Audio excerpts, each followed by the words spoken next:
the International Association of Coaching.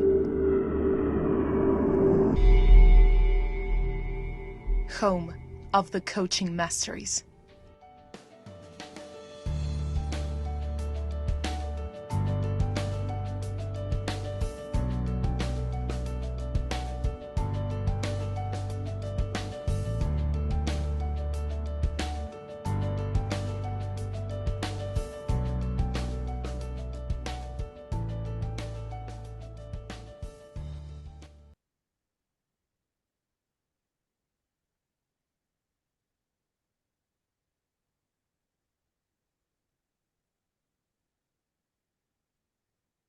Good morning and good evening to all who have joined the session.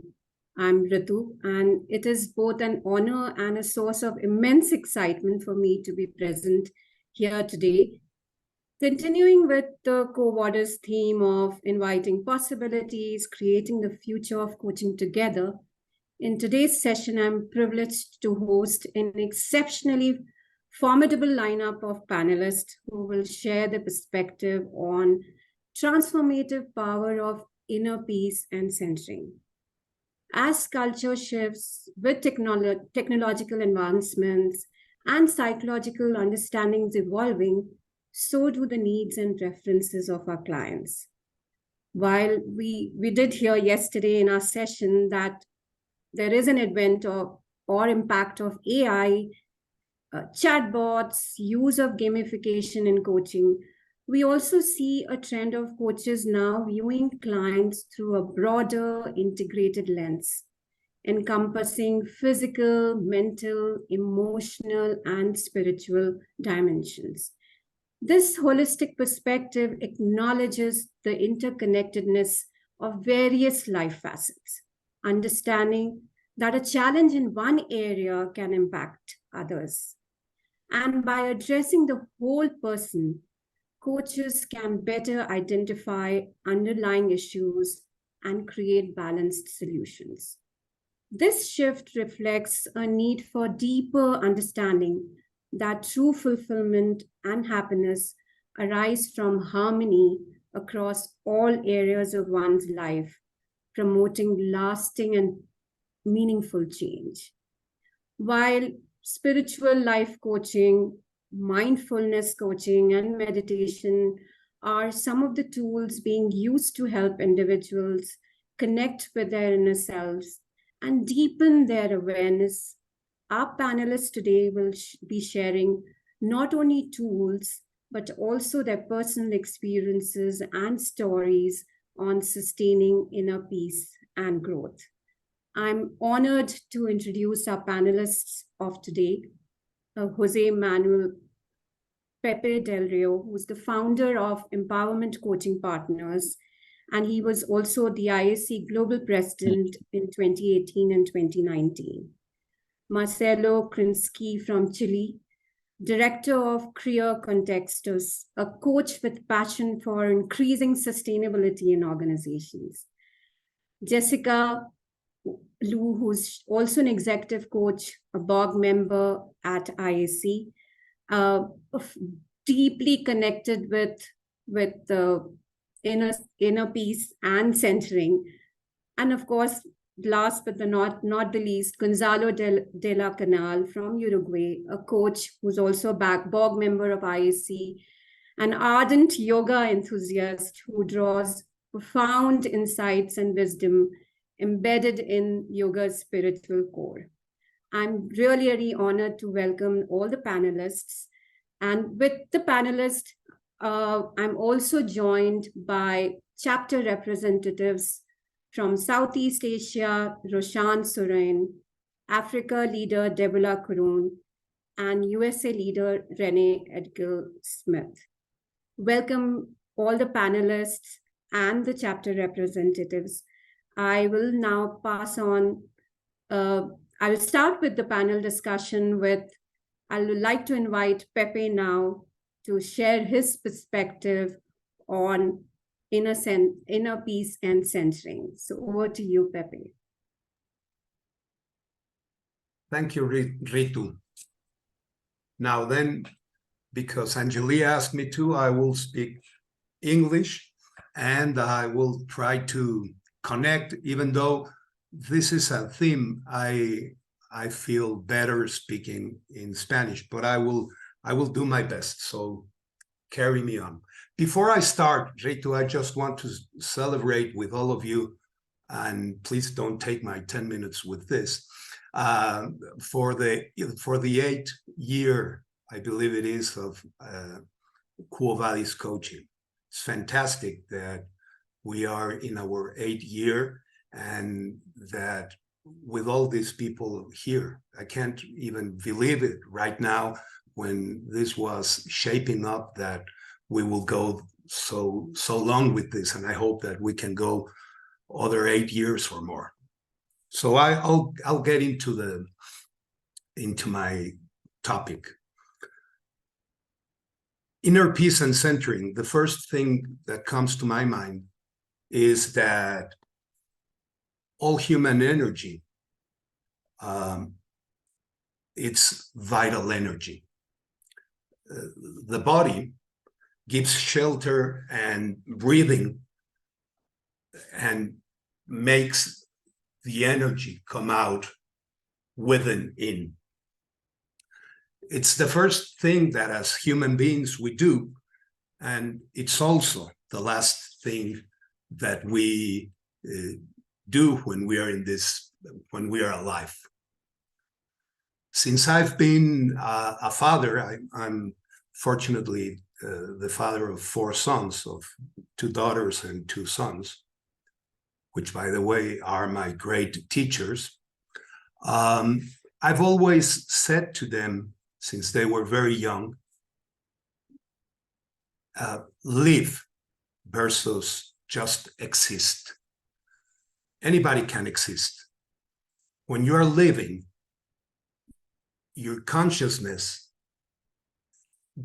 gives you the perspective of being present and being able to enjoy yourself in what you're doing. I will speak how I bring this to my coaching profession, but I will also speak how I learned some of these techniques in the theater, especially in the professional theater, which I went back to in the last years just to practice this technique, and also to have the chance to work with one of my sons, that it's a movie and a theater director. So in this time, I will speak to you about the work of an English vocal coach, an English Shakespeare coach called Patsy Rodenburg.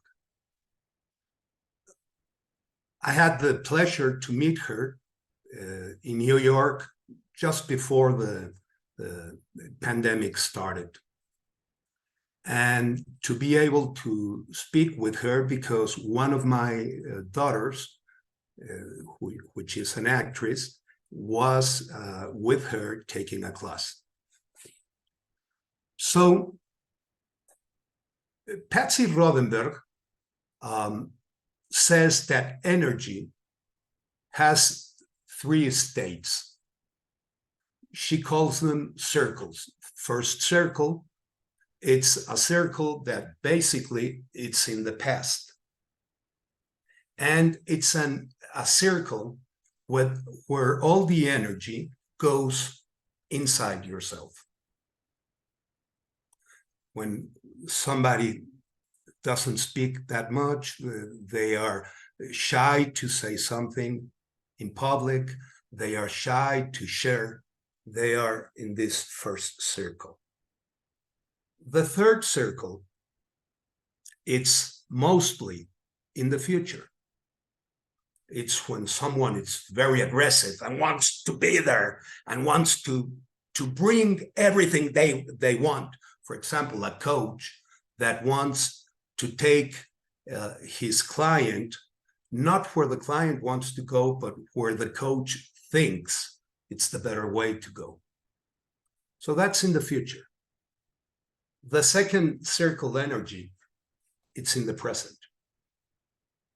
Now, as human beings, we are in the three circles every time. Patsy Rothenberg's work, it's not only, she doesn't work only in the theater, she works also with executives, and she works with prisoners in jail centers, in places where she says somebody that it's in prison, in a high security prison, usually it's always present because they are aware of everything that is going on. They are very conscious. They have a conscience of what's going on. What I like about centering an inner peace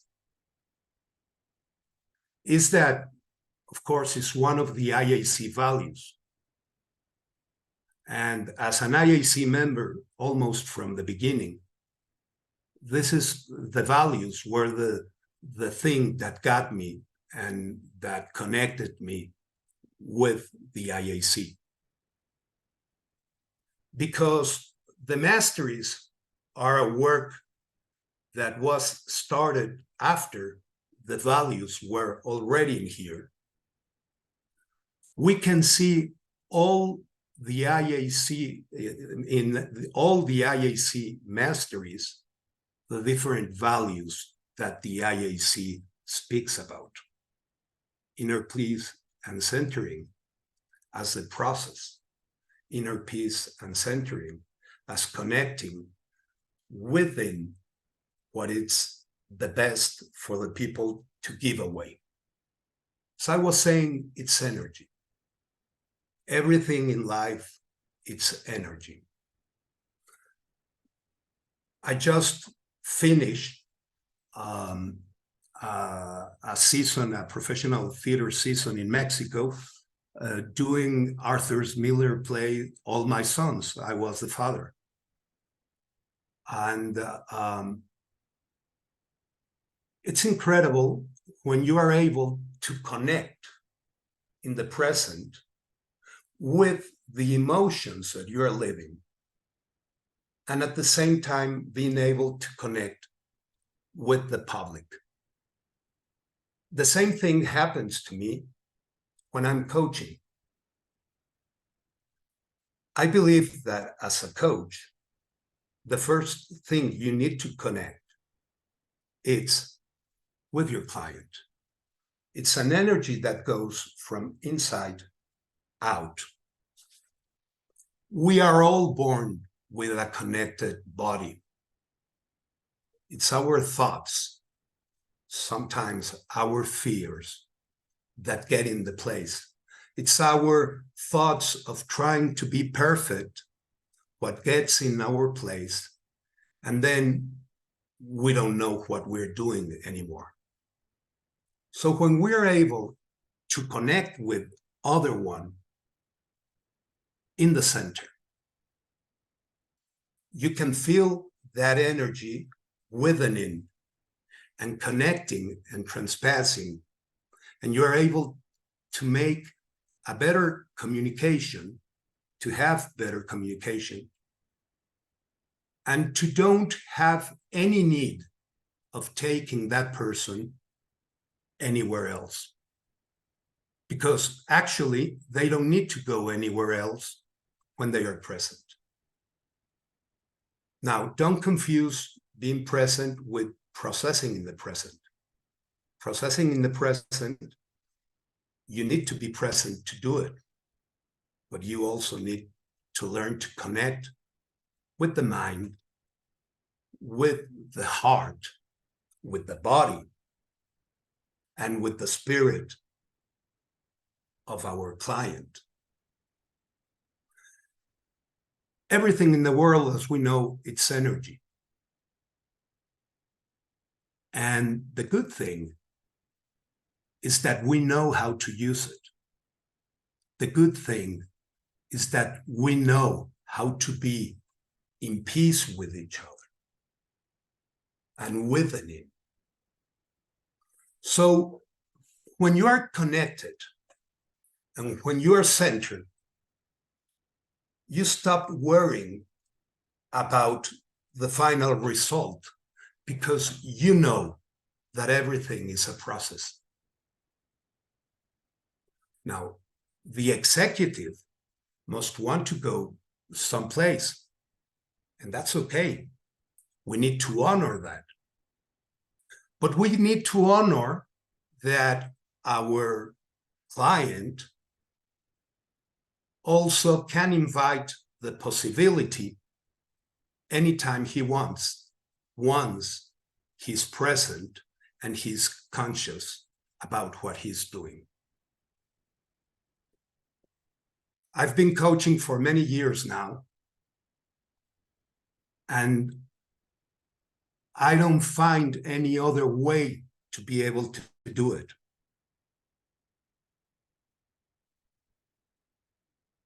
When you connect and when you have the experience of connecting with someone else, you stop thinking about what mastery I am going to use. When I teach my students coaching, I usually say, you need to learn what you're going to do. You need to be present. As I always say, you learn coaching when you're coaching, not when you're speaking about coaching.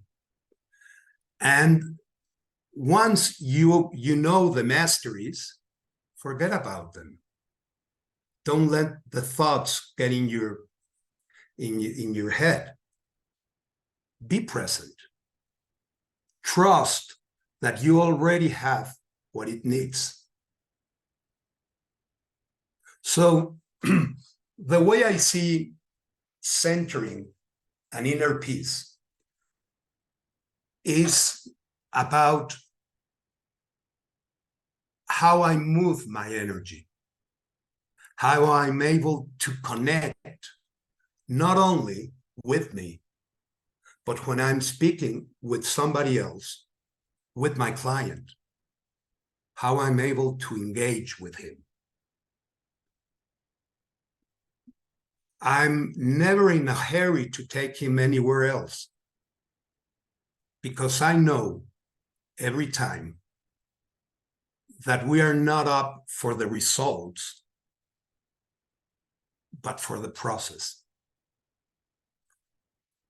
I don't know how much time I have taken. I have said other things that the ones I was going to say, but I would like to end up today's conversation with a phrase from Buddha.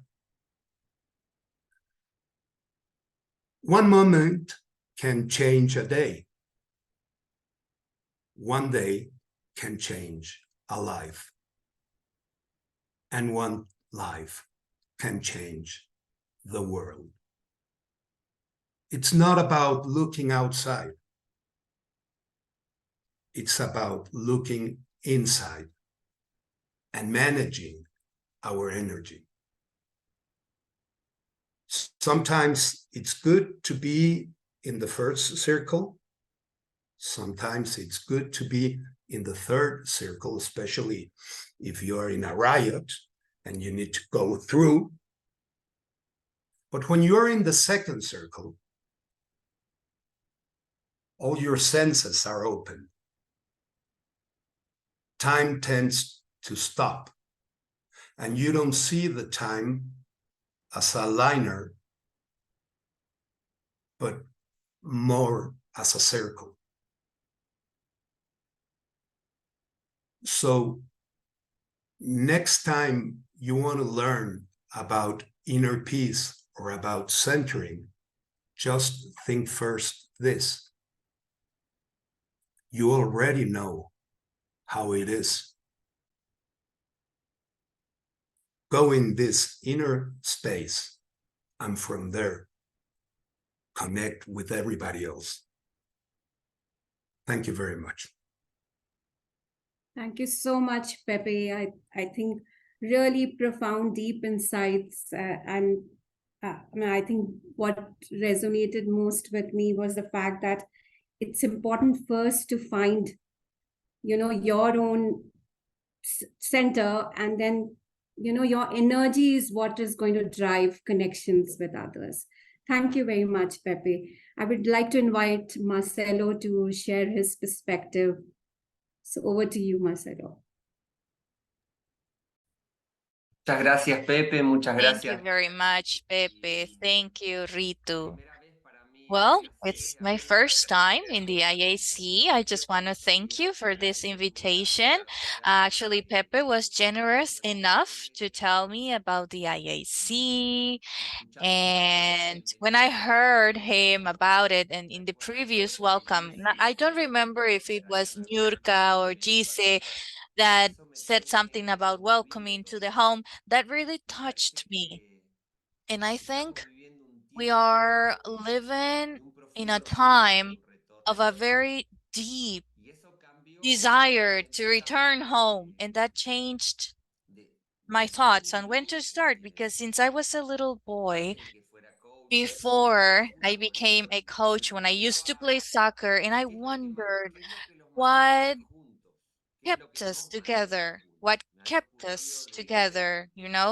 because I used to participate in some soccer teams in which we had to win sometimes, even without having the best players, and sometimes we had to lose when apparently we had the best players, the ones we chose first. In Argentina, we used this method that we used to call bread and cheese, that had to do with you got to choose first the people you were going to play with. So I used to have that question in my mind since I was little. What kept us together? What is that strength that brings us to the future? And even it really caught my attention that on these Star Wars, in the lucky line that they said at the beginning, the may the force be with you. And with that, I was trying to look for the understanding of that force, what it meant, which really directed us to the future or left us looking somewhere else. And in a way, the coaching has something about bringing us back to the road, right? As Pepe said, not because the coach says us, but because we are at a home of the person, of the team, of the organization to go back to an agreed place. So my work on these last years in our company is called Creating Context. It was directed to see how the quality that we established allows us to have sustainability, and how the emotional backgrounds, and here is where I was doing this research on this last years about how that force could be called emotionality, understanding emotionality, or the willingness to do something, and at the same time making something different. For example, if I am afraid, I have the willingness to avoid or to run away and the innovation to face it, right?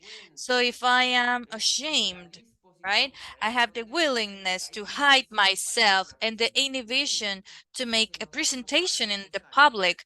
So these last years, we realized that there were a lot of talented people in the organizations that didn't make their presentations, not because they were lacking abilities, not because they had to go over their presentation again, but because they were taken by a force, by some emotions that if we distinguished and trained them, we could really bring a valuable contribution. And when we were doing this research on these force, on the emotional field, I had the opportunity, maybe around 30 years ago, to talk with Daniel Eisenberg. He's an Argentinian who went to the highest mountain in Latin America 7 times, which is called Mount Aconcagua, for more than 6,000 meters. And he went to the Himalayan as well once. And I asked them, what did you have in common with the other people who actually climbed that mountain? And well, the first thing that I liked is that he did not respond to me right away. And that happens to me with the most significant questions. We don't have an immediate response. We take some time. So as a first resource to really give it a meaning, I invite you to count to two before you speak about some key topics with the people we love, with those responses that are going to mark our road and where we're not going. So I was talking about Daniel Eisenberg, and he told me that to respond to my question, he was going to do it from someplace else that had to do with two matters that caught his attention about the people who had had accidents and about the people who had died. So he could find some patterns there, and it seemed interesting to me in this time where we get lost sometimes, and where the coaches can contribute. And he said, well, the first thing is that people believe on a journey that we always want to get to the top, right? To those 6,000 and something meters. So when you go down, we have accidents because we get distracted. And that's when, I started thinking, so the road, of climbing that mountain was not about climbing the mountain. It was returning back. And we are at a time in which we get distracted very easily. So sometimes the understanding of the road, it's not about getting there, it's about returning, getting back. And I'm going to talk more about that. But the second thing is the one that actually touched me the most. It had to do with what did you have in common? What did the people who lost their lives when climbing have in common with each other? And he said, when we climb and we have our plan. But there were people who invested an additional energy in wanting to win to the mountain. Those,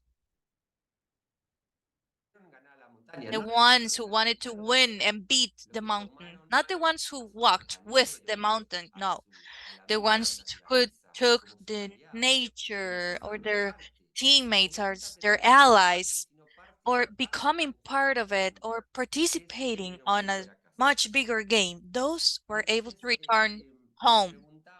So I was wondering, what can we learn from this? And I thought there was something about the first point about being able to understand what our journey is about. We don't have to get anywhere. Maybe living is a journey about having significative, walking. And the other thing is that I ran into the center not being inside of ourselves. It appears on the relationship with the mountain, with this another person, or with those that we don't love that much, but maybe we have work relationships and it makes us have a relationship, not because we choose it. So what I did this years, I've been doing coaching since 1990. So I was able to distinguish emotionalities, and one of them is the attention and the willingness to prioritize and the inhibition to play. That's what happens when we are in attention. I am saying it again, the disposition to prioritize what's important and the inhibition to doubt. I think that we are at a time in which it's not about going fast, but going with others regularly in this race. And the other thing about how we get this relationship with the mountain and with the challenges. That's interesting because looking at emotionalities, I distinguished close to 200 emotionalities. I am working on an app which is called GPS Emotionality, which allows us to distinguish in real time the different emotionalities, to distinguish them and to see which ones we will work on or boost and which ones we will deactivate, right? For organizations and people. So I realize when we talk about distinguishing emotionalities, that the ones born in the previous century had some emotionalities that we may need to check on. For example, blame. When you punish yourself, anger, wanting to be right all the time. And I started to find that there were emotionalities from the 21st century that I hadn't seen before. One of them that I saw, for example, on the 20th century, demanding, like pushing towards a goal or a standard. But on the 20th century, we had more references. And then on the 21st century, we are not having that reference. So being able to push and get into a new emotionality that I distinguished as perfectionism. And that is like the disposition to permanently look at what we're missing. And that is making us, in my experience, it is making us pay this very high price, which is enjoyment. When we try to be perfectionist, we don't enjoy life. So I thought, okay, then we can ask ourselves when we talk about the intelligence to live, what is this about emotionally? And I started doing research, not because the emotional intelligence. And this is what I found, the disposition to listen and to understand, to reflect, to learn, and to make decisions. When I see intelligence, that's what I see. Now, it really caught my attention the amount of people who have already stumbled and have been close to death, and we still continue following some behaviors. A client a couple of years ago had already had 4 heart surgeries, and he looked at me in the eyes and said, Marcelo, I think I should stop smoking. Sure, I was laughing, because it was sweet, right? But he had to go through 4 surgeries to say, I think I should stop smoking. And that's where I found a different emotionality, you know? I was thinking about it as the opposite, and I even found it in 2 versions. I called it stupidity. A stupidity, like the willingness to continue to do what I know is bad for me. That is the first version. And then the willingness to stop doing what I know is good for me. That's the second stupidity. And I think that if we start deactivating stupidity, or if we can activate intelligence, then we have a wonderful opportunity to climb the highest mountains and to come back hand by hand with someone who may have been a stranger at the beginning. I want to thank you for this invitation, for this opportunity. And I feel deeply excited to share with you. So hopefully this was helpful for you. Thank you so much. Thank you so much, Marcelo, and also sharing the story of Daniel Eisenberg. I think very powerful metaphor of, the mountain, and also how we need to be very aware of our environment, and our existence in that environment, and not being focused only on ourselves. I think very, very powerful thought here. I would like to now invite Jessica to share her perspective. Thank you very much, Jessica, for being part of this session. Thank you, Ritu. And thank Pepe for the energy lesson. I thought that was very intelligent. And thank you, Marcelo, talk about a journey, climbing mountain being dangerous. And actually what I want to share is both of you have talked about a journey in life, or either climbing mountain or doing theater. For me, it's walking on the Camino. Camino is a pilgrim route that go from different places in Europe to Santiago de Compostela. For me, well, that might not be dangerous like what Marcelo's talking about, the climbing mountain, but I did experience the inner peace and centering when I spend time on the road only to do one thing in the present, which is following the yellow arrow and to walk.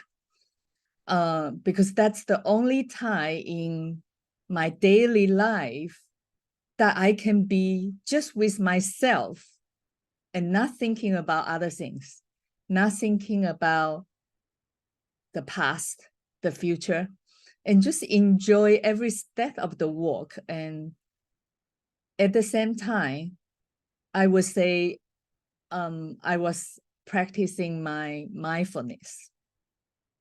So I would like to talk about mindfulness. And I do think mindfulness, or some people call it meditation or concentration. For me, mindfulness is just a practice, and it takes forever. I think until, like Pepe said, until the end of our last breath, we do need to practice mindfulness.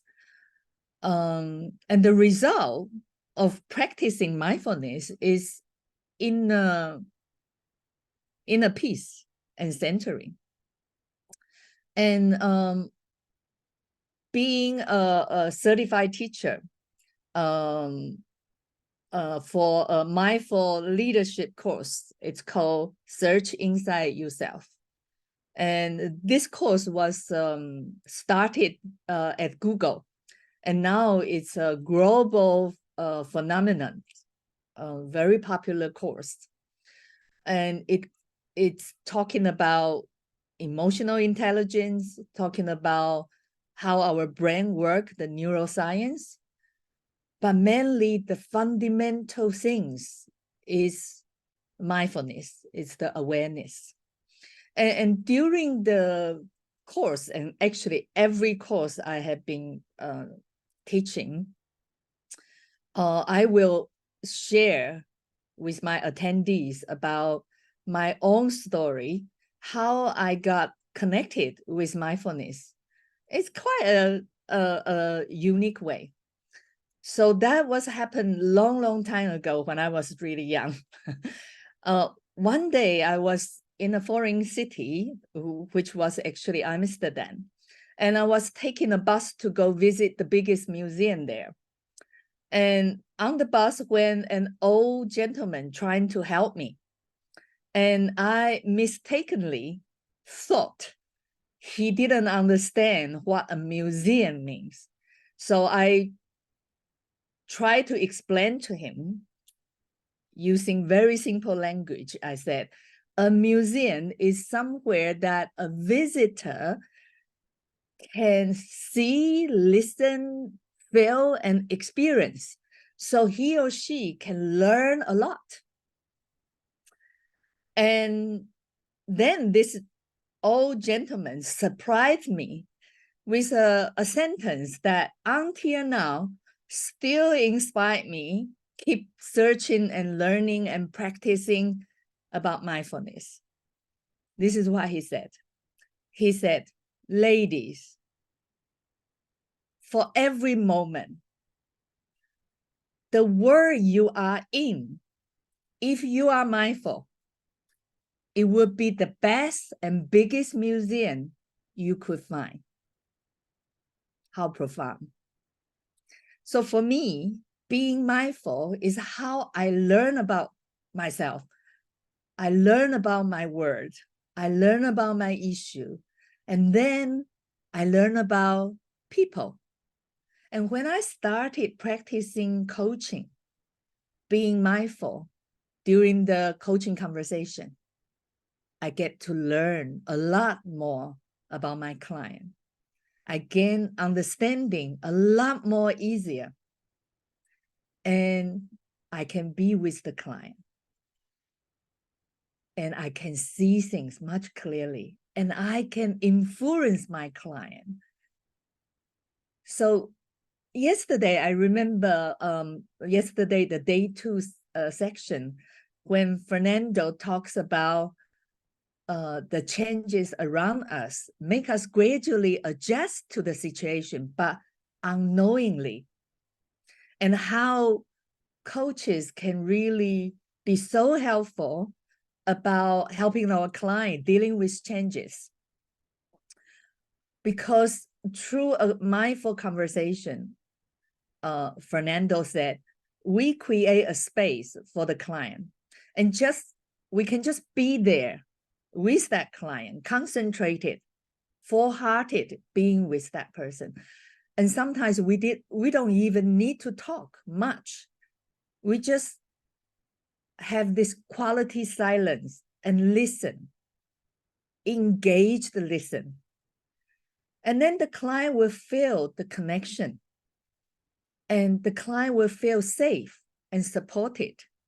And that will help the client to turn from the outside world, the issue, the environment, into the inner world.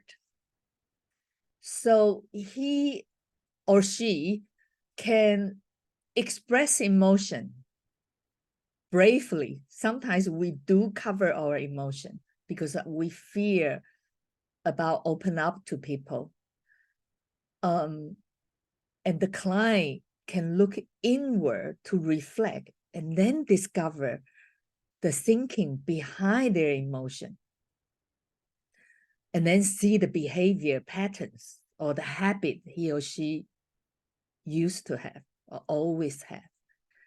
And then at the end, in the coaching, the end of the conversation, the client then with clarity will be able to make an informed choice in a conscious way. And that's how coaching works for me. And it can create, we call it aha moment for client. And sometimes my firsthand experience, you create almost magical miracle that the client just know how to solve their problem. It is not about a doing or like the skill we talk about, the mastery number 4, that processing in the present, or number 3, engaged listening.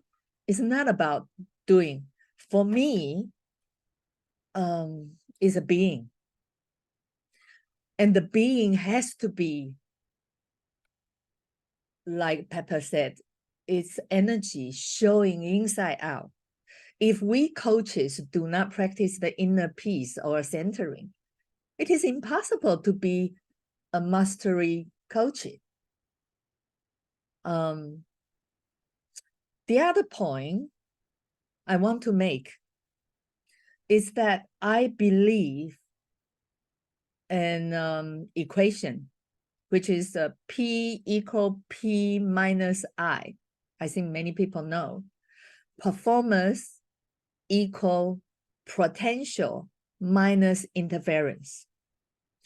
The clients come to us normally expecting to improve their performance, either at work, in their life, in their relationship, whatever. They want to be better. They expect themselves to have a better performance. And as coaches, we help the client to see the P and the I. So clearly, we will help them to see his or her own potential and what actually bother them, what actually distract them, the interference. How? Through the self-awareness. And we're not talking about self-critic. We're not talking about self-indulgence. It is centering. It is objective. It's neutral. It's see clearly about oneself. It's only in the place that we coach create, the space that we have inner peace and we have centered manner, that we can really, help the client to see clearly, because we can be mindful to listen with the intention to understand, not intention to go for the process, to go for what's the next question to ask, to go for how I'm going to help that person. No, just the pure intention that I just be here and I want to hear you and I want to understand you. And then we can reflect back to the client like a mirror, purely, clearly mirror, that the client can see themselves so clearly. So the client can then go deeper inward to find the answer that they already actually have, just because they have interference, so they cannot see clearly. And I believe that's how coaching can work perfectly, beautifully. And I remember yesterday, the China chapter leader, Jessamine, she talked about learning coaching is not just to help the client. The best, and really I experience, is to help ourselves.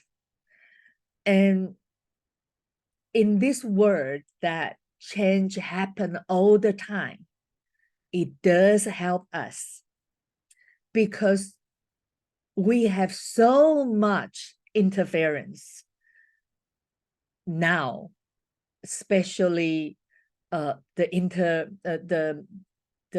interruption, that there's so many emails, iPhones, all this message, TikToks, YouTubes, podcast. We got so many things to do on our to-do list. We just really cannot concentrate. I do believe all the managers, the biggest problem with the manager, they say themselves, they claim themselves, is they cannot concentrate. They cannot pay attention. And just think about it. If you cannot pay attention, your brain cannot work as it should be. If you got a 120 IQ, when your attention is not there, your IQ reduced, right? Maybe not to the Forrest Gump's level, 75, but you cannot be the best you to deal with your problem in a clear mind. And I would say also, the most of our interference day to day is our emotion. In Chinese, we talk about the emotion is a wild horse that take us to anywhere that we actually don't want to go, but we cannot control that wild horse. So the emotion is the result of we ourselves creating the story in our own head, that we allow ourselves roaming in the past, staying in the past, cannot let go in the past, or worry about the future.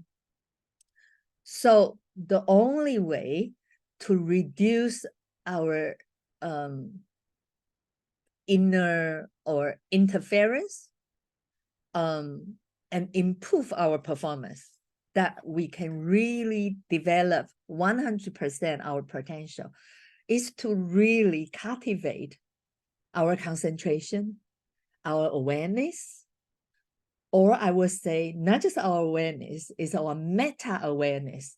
It's the awareness knowing our awareness. It's paying attention to where our attention goes or not. Jessica, I'm sorry, I'm going to interrupt you. You have a minute to Okay, thank you. Right, My last sentence will be practice mindfulness so we can be in the inner peace and centering.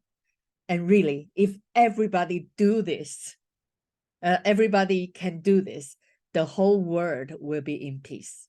So thank you. This is my... Thank you so much, Jessica. Thank you. Okay. Gonzalo, over to you now. Thank you so much, Jessica, for sharing your wisdom with us. Well, first of all, I am honored to be in this panel with Pepe del Rio, who opens the doors for me to the IAC, to become what I am inside IAC, to Marcelo Krynski, who teach me how to coach with emotions, how to coach the emotions, and have been practicing with me to reference, and with Jessica, a great partner on the blog and the IAC. So for me, it's an honor to be here talking and closing these expositions. Well, there is hours to talk about mindfulness and about inner peace, but I will wrap up and I will go through my own experience, my short experience that started in about 2016 when I was a burnout executive, a classic burnout executive, doing an MPDP, my Masteries development program with Eduardo Bier, another reference here. And this multitasking mind that I got, burnout mind that I got on those times, just were in about 10 meetings while I was talking with Eduardo. And then pop out in this revision. How about just to go away, find a way just to center you, just to start something that could bring you more focus, more present, because you are in many places in the future, but you are not here. And that's what my mind was on those times. This led me to a path that also Fernandez for was another contributor when he started a program to service. Then I joined to Art of Living. And then from there, I found a place to train me better than I was trained on mindfulness. I was doing many practices of meditation, online meditations, but I never gone deep on this. I am those that would like to explore, so I didn't stop on meditation. I go beyond. I became a yoga teacher. I became a meditation practitioner. I am learning many breathing techniques. Most of them came from the Asian Vedic tradition. That was the founder of many of the meditations system and breathing techniques. And then after many years of practice, I found a big difference in my mind, and I found a big difference in my practice. The key that I found is that I am most aware of what I am thinking and I'm feeling in the present. I'm not just vulnerable to be caught by my feelings on a session, and on a practice, or a conversation, or an everyday time. I can see when, for example, the anger is coming. I can feel what is coming and stop the anger before interfere with me. I gain the ability just to feel the love when it started and embrace the love full, and not just to keep me away from this, just to try. I've been more aware, and I'm now more aware what is coming in my emotion and thoughts. That allows me to empty my mind and focus on my environment, and not only my environment, the one that I'm even talking to, the one that I'm related to. This state of mind that I gain through meditation, yoga, and breathing techniques, you can find many publications on MedPub. For example, if you type yogic breathing techniques, you will find many studies about. There is many, just to show here, there is no time just to do it, but you will find many science behind it. And you will find that one of the things to be mindfulness, to be at inner peace, it will bring you the power just to control all the ants thought that you got on your mind. And this is not a superpower. This is something that all we've got. This is something all can we practice in many ways. In fact, most of us had been walking in a natural place, a beautiful landscape. And there is a moment when your mind stops to run from one side or another, and you get immersed on this beautiful place. And this is mindfulness. We practice mindfulness in this time. That's the reason why we like to come back to those places, because our mind like this. Our mind like this space of silence, of quiet, and beautiful place to be. The only thing that we do with our practice, with our breathing techniques, is just bringing our mind in different contexts with different techniques. There is not only one way, and everyone got a different way to approach, to be on what we call samadhi, this place where your mind stops and you are fully aware of your being, but there is no thought. This kind of rest is the rest that I found on my practices. This kind of rest also gives me more engagement with my clients, because meditations improves a lot the frontal lobes of your brain, the frontal cortex. And this is where all the mirror neurons are. So this is the way that you can connect with others, with your environment. And meditations, take your daily meditations, improves your brain in that way. So it's not only a new age mode or a new age style. It's also science.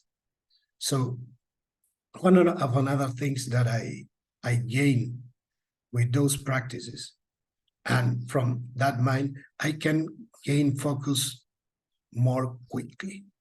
So I can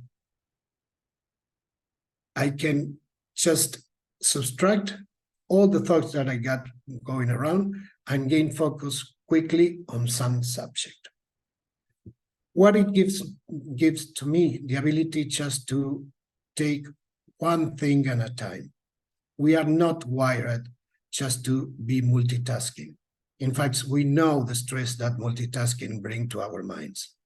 So gain focus, gain presence, gains awareness.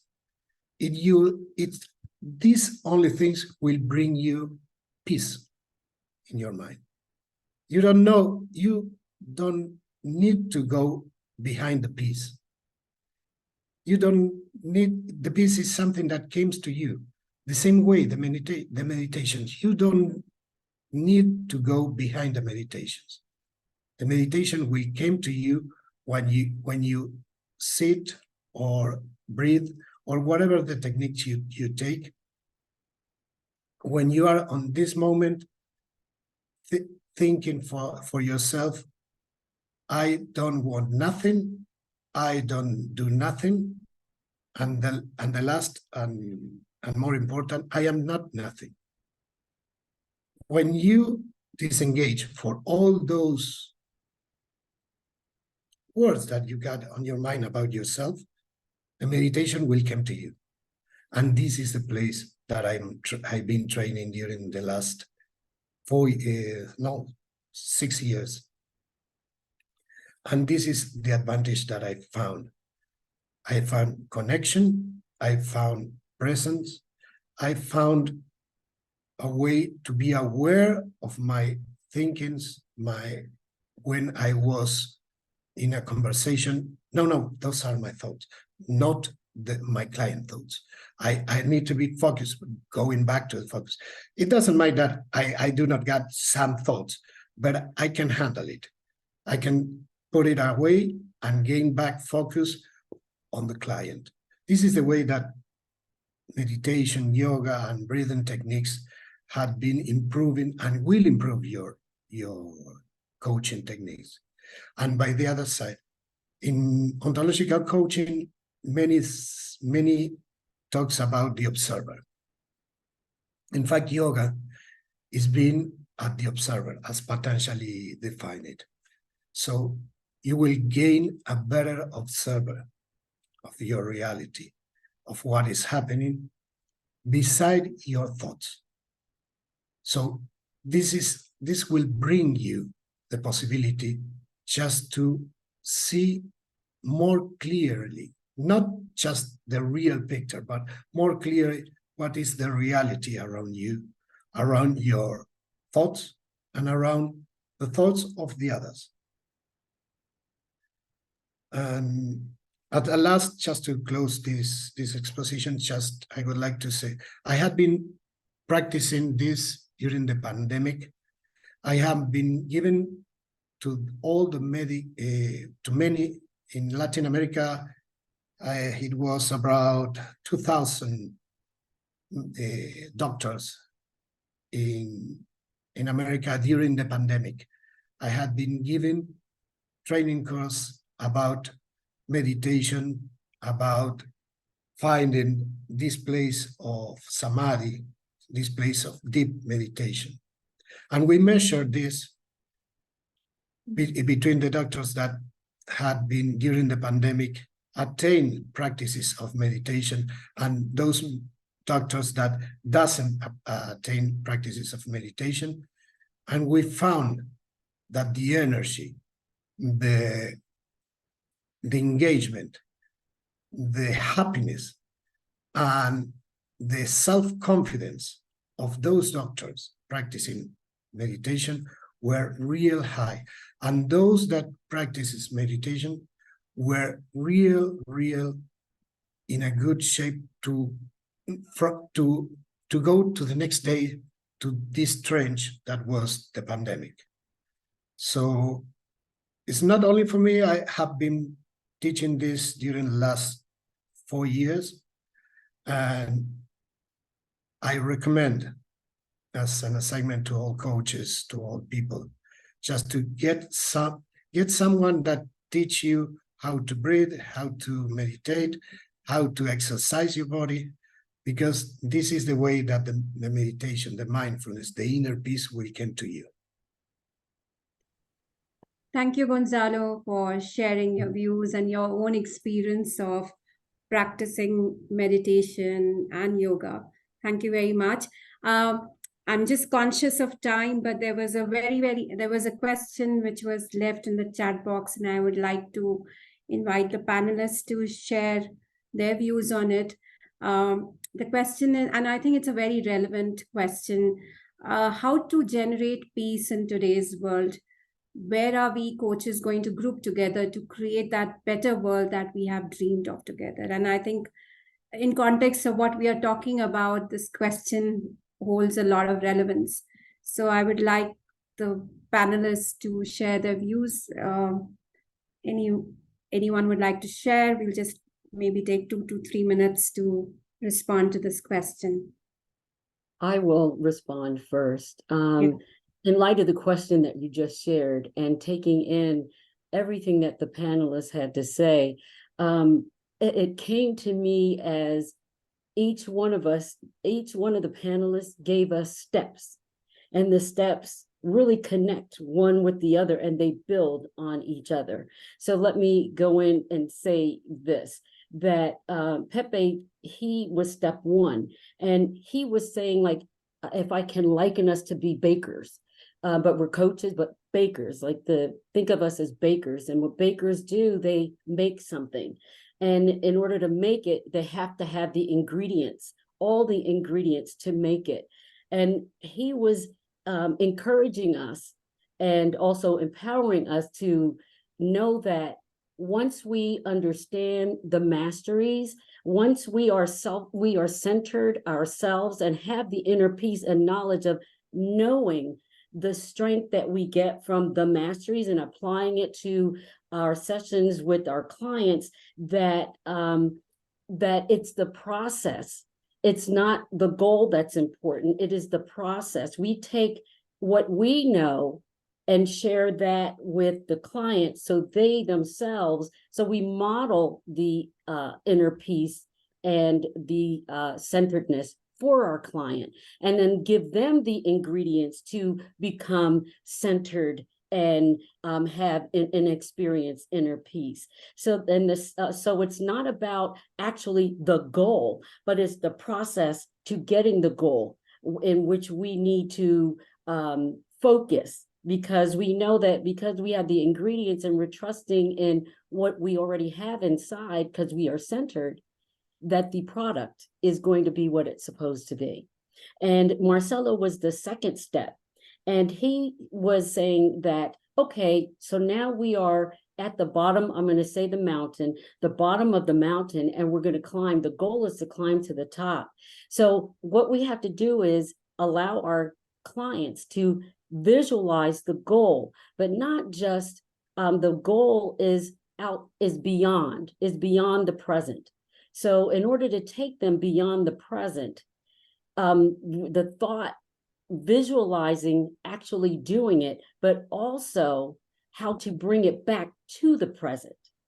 Because looking at that goal is outside of themselves, and they have to bring it back, or we have to help them to bring it back to the present so it can become real, so it can manifest in life. And step 3 with Jessica, she was saying being mindfully centered, us, and also now the client, because we've gotten them through the first 2 steps, that now they can take that process and begin to apply it in present day by being mindful of the things that are around them and by what they may be experiencing, being able to focus better by using the mindfulness, and then again applying it to whatever the situation may be or whatever may come. And then Gonzalo, he was taking it deeper, and he was step 4, and he's saying, instead of just applying mindfulness and centeredness as a broad brush to things, actually taking and compartmentalizing the parts and aspects of the lives of our client with them, so they can now apply those previously 3 steps to what's in that compartment at that time, so it can be applied throughout life. So we have to, and I wrote this down, so to be undisturbed by life as we go through life, giving us the instruments to do this successfully. And that is what I got as all 4 of our panelists spoke. It was like the steps in order to apply it to our to our clients, and also to ourselves. Thank you so much, Renee, for your wisdom. I think you brilliantly connected the dots, and I think you've summarized it beautifully. Thank you very much. Deborah, would you like to share your thoughts? What has been your key takeaways from the session? Thank you so much. I had a really compelling time. So many valuable insights came through from Pepe, Marcelo, Jessica, Gonzalo. And I feel like the most staring light that came through for me around inner peace and centering is really knowing that as the coach, you can't take your clients to a place you've never been, and you cannot take your clients to experience what you're not experiencing or committed to. And it feels to me like the beginning of the journey is to actually almost architecture in our own personal lives some of the very defining principles that came through about practices of inner centering and peace. And we have to pursue it on a personal level for us to be able to then facilitate this kind of experiences for our clients. And some of the things that really, I will be taking with me from each of the speakers with Pepe, I found his thoughts around the way he was explaining the 3 circles to be so profound. And when he said, look, you're going to find yourself in the 3 circles in different seasons of your life, the sense I also got was, as a coach, you might want to start to even use some of the insights from the 3 circles to say, where is my client right now? And where might I want them, or where would they love to go that I could help them make that transition? So there will be situations where you actually are in that first circle and you're really just sort of thinking about the past, and it's making you withdrawn, or you are in that third circle and you are agitating for the future. And sometimes you are in the second circle and you're present in the moment. And I love how we gave the example of people in prison. I thought it was so insightful when it said, prisoners are often sometimes the most present people because they're living through every experience, they're feeling it, and they're in the moment. And, it has a powerful thing in there. I surely really enjoyed Marcelo's, mountain climbing analogy, and how there is that space between, even though you are envisioning tomorrow, you can't create tomorrow until you return to today and you actually are present to then feel your goals to work toward them. Jessica had me on many, many levels, but when she really started to talk about how important it is to divorce ourselves from the interferences and the interruptions of the modern life, and it's something I sometimes call digital dementia. We have to be intentional, and we also have to really pass that on to our clients. And when she said meta-awareness, you've got to be aware of your awareness. You've got to pay attention to what you're paying attention to. It was really profound, and I enjoyed Gonzalo's insights a lot around the power of meditation. And then he even started to show us the connection between meditation and high levels of self-confidence, the way we show up at work. And I love ultimately when he said meditation allows you to, really massage and awaken the frontal cortex, and how, those are the spaces where the mirror neurons are, and it increases connection with other people. And the sense I also get is, even with meditation, you approach coaching more powerfully, and your clients can feel when you are present and you are connected to them, and that can deliver even bigger outcomes. Thank you so much. So much, Deborah. Thank you for your insights. Roshan, over to you. I'm just conscious of time, so I would request you to just keep it brief, 2 to 3 minutes. Thank you so much. Thank you, Ritu. And I'll just keep it very brief. I think Renee and Deborah has already shared. And I love what Pepe said about the states of energy and how it's connected to inner peace and centering, and not to confuse it with processing in the present, but it's going beyond that. It's connecting with your heart, your spirit, your soul, basically, and delivering that to the client. Mindfulness also is something that resonates with me, and how we, can showcase that through coaching sessions to our clients. And, how inner peace and centering is actually connected to all the masteries in some ways or forms. And I think Pepe mentioned this as well. We learn all the models, we learn the masteries and keep it at center stage. And then when we go for this session, we keep everything aside and just be there and be present for our client. And it's like a practice that needs to be done often to control our monkey mind. I think that's the word that I was going through my head, and immerse yourself in the session.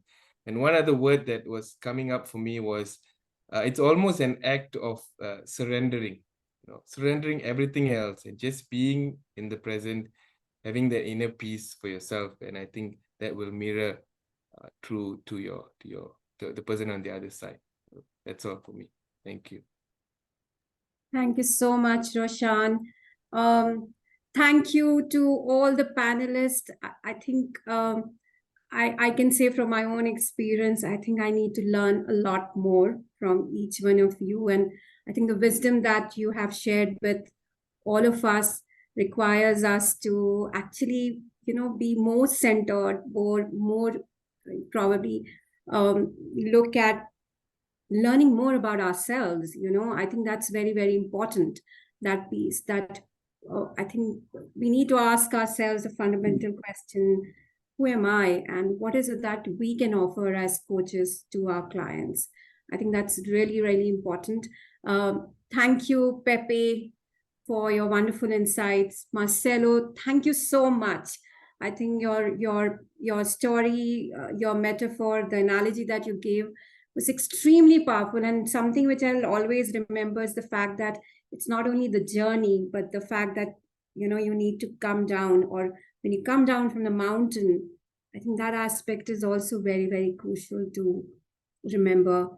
Jessica, meta-awareness, such a powerful, term, and I think we all need to, as coaches, be very, very aware about.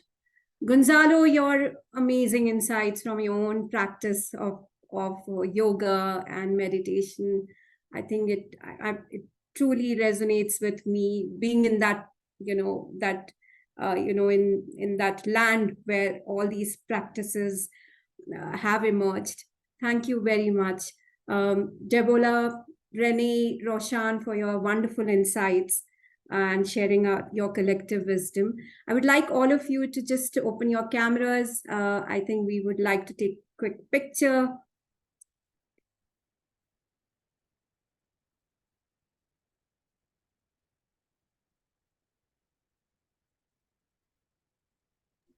Okay, we are taking the first photo. Let's go to the second screen and smile, everyone. Thank you for being here.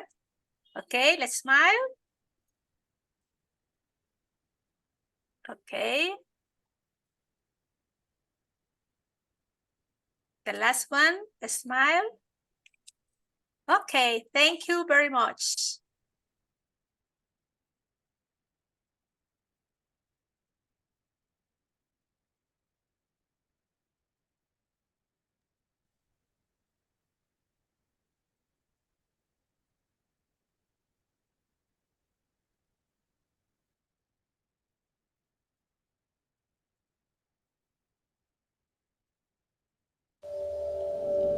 The International Association of Coaching.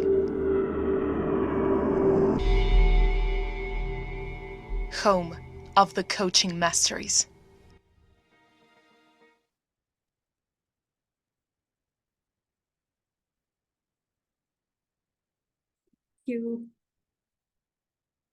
Thank you, everyone.